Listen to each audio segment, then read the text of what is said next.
안녕하십니까, 강영천입니다. 재밌는 질문을 주신 분이 계셔서 공유를 하고자 합니다.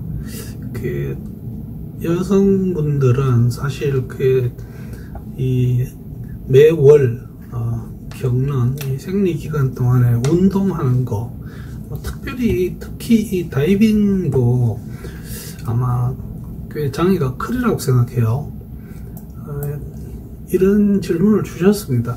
지금 열심히 뛰고 있는 이 여자가 수십 년 전에 그 원더우먼이었죠. 린다 뭐였는데, 하여튼 그 당시에 굉장히 인기를 끌었던 드라마입니다. 이 박사님 덕택에 기흉병력을 가지고도 다이빙을 잘하고 있습니다. 이분은 기흉을 앓았는데 이게 외상성이었기 때문에 다쳐서 생겼던 기흉은 치료받고 나면 다이빙 하는데 지장이 없습니다. 자발성 기흉은 그렇지 않습니다. 그 이야기는 사실은 별도로 드린 기억이 있습니다. 어쨌든 이분은 가지고 다이빙을 잘 하고 있습니다. 항상 감사드립니다. 이런 질문을 드리기가 좀 어색합니다만, 이 50줄에 들면서 아유 젊으시네. 다이빙도 그렇지만 운동 자체가 생리 때가 되면 해도 되는 건지 안 해야 되는 건지 늘 궁금합니다. 그래서 이렇게 상의 드릴 수 있는 분이 있어서 고맙다는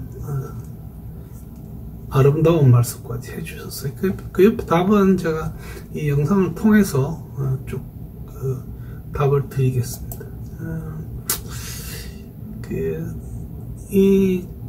이 여자분들이 한 달에 한 번씩 겪게 되는 이것은 다 그런 건 아니지만 흔히 겪는 그런 정상들이 좀 있습니다.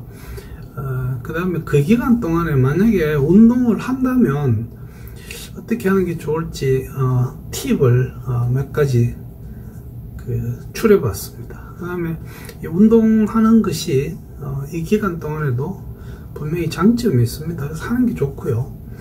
대신 지나치게 운동하면 당연히 위험합니다. 그 이야기 해서 한번 요약을 맺어 보겠습니다. 사실 남자들이야 이거 겪어볼 기회가 없지만 생리기간 중에 특별히 여자분들이 통증 말고요, 위장이 좀 이렇게 배탈이 잘 납니다. 그런가 하면 속이 더부룩해지고요. 그 다음에 피로를 많이 느끼게 되고 두통을 또 호소하시는 분도 꽤 많습니다. 그러나 이 생리기간 중에 어떤 운동을 적절히 해주면 이런 증상들도 사실 호전이 됩니다. 그래서 운동은 해주는 게 맞습니다. 운동을 할 때 어떤 요령이 몇 가지 있습니다. 첫째, 요가와 스트레칭을 좀 같이 해주면 효과가 많이 증대됩니다. 그런가 하면 아마 제가 드리는 어떤 건강에 대한 이야기 중에서 물 많이 마시라는 이야기가 제일 많이 나오는 것 같습니다. 하여튼 물은 이 만병통치약이라고 생각하고 좀 많이 드십시오. 그 다음에 필요하면 아끼지 마시고 진통제를 드십시오. 이건 약국에 가면 타이레놀 같은 건 처방전 없이도 살 수 있습니다. 그만하면 효과가 충분합니다. 그러고는 여자분들이 생리 기간 동안 사용하는 어떤 보호대 같은 거를 항상 가지고 있어야 됩니다. 이게 위급 상황이 생기면 참 난감해질 수가 있기 때문에 어딘가 꼭 챙겨 다니시고요. 특히 다이빙을 하시는 분이라면 이 생리컵 사용을 권합니다. 이게 여러모로 도움이 됩니다.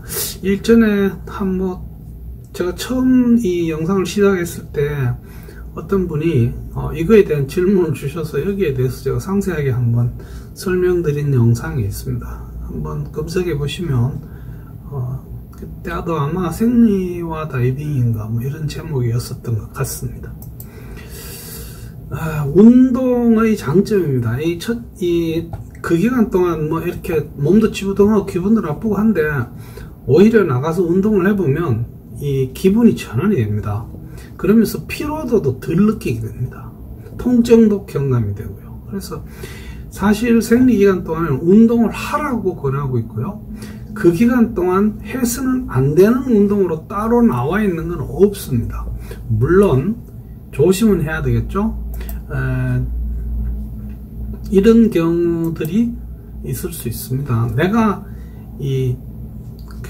너무 무리한 웨이트 리프팅요, 역기 같은 거요, 뭐 이런 거 너무 생리기간 동안에 사실 이런 잘 못합니다. 또 본인이 별 정상이 없더라도 이건 안 하는 게 좋습니다. 꼭 피해야 하는 운동은 없지만 그 적당한 운동량, 그 다음에 적당한 어떤 운동 내용은 대부분 본인이 잘 알고 있습니다. 그래서 내 몸이 하는 이야기에 귀를 기울여라, 이렇게 표현을 합니다. 지나친 운동은 위험합니다. 이게 운동이 너무 심해지면, 평소에 운동을 너무 많이 하시는 여자분들의 경우는 이 생리 주기가 좀 들쑥날쑥하게 되고요. 이 호르몬 계통과 이 신체의 변화를 초래할 수 있습니다. 그래서 만약에 이런 경우는 즉시 병원에서 진료를 받으시고 여기에 해당되는 치료를 하시는 게 좋습니다. 결론입니다. 특히 생리 있을 때 다이빙은 해도 됩니다. 네, 당연히 해도 됩니다. 또 적당한 운동은 좋은 효과를 거둘 수 있기 때문에 운동을 하십시오. 다이빙도 하십시오. 이게 기분, 신체, 건강한 주기, 이런 것들에 분명히 운동이 도움이 됩니다. 아까 말씀드린 것처럼 내 몸이 내한테 하는 이야기가 있습니다. 그거에 귀를 기울이셔서 너무 무리한 운동만 안 하시면 됩니다. 다이빙이 과연 피해야 할 격렬한 운동인가? 그거는 좀 생각해 볼 필요가 있어 보입니다. 왜 그런가 하면, 우리가 지금 국내에서 만약에 드라이수트를 입고 웨이트를 10kg에서 15kg 가까이 차고 이렇게 앉았다가 일어섰다가 해야 되는 어떤 이런 종류의 운동들은 어쩌면 좀 분명히 몸에 부담이 가는 운동일 수가 있습니다. 그러나 가볍게 할 수 있는 그런 다이빙이라면 저는 전혀 말릴 생각이 없습니다. 분명히 다이빙 하시는 분들은 컵을 쓰면 도움이 되고요. 버디분들이 만약에 이분의 어떤 이런 상황을 알면 좀 도움을 주셔야 됩니다. 하다못해 장비를 드는 것부터, 특히 제가 이야기 드리는 내용은 다 여자분들이니까요. 버디분들이 이분들에게 어떤 도움을 좀 적극적으로 드렸으면 좋겠습니다. 그래서 아주 행복한 다이빙을 오래오래 하시기 바랍니다. 생리기간 중에 운동 혹은 다이빙에 대한 이야기를 드렸습니다. 지나친 운동만 안 하시면 되고, 다이빙 당연히 하셔도 되고요. 그 다음에 꼭 한 가지 중요한 것은, 내 몸이 야 너 조심해 라고 할 때는 조심을 하는 게 맞다 라는 결론을 내리겠습니다. 경청해 주셔서 대단히 감사합니다.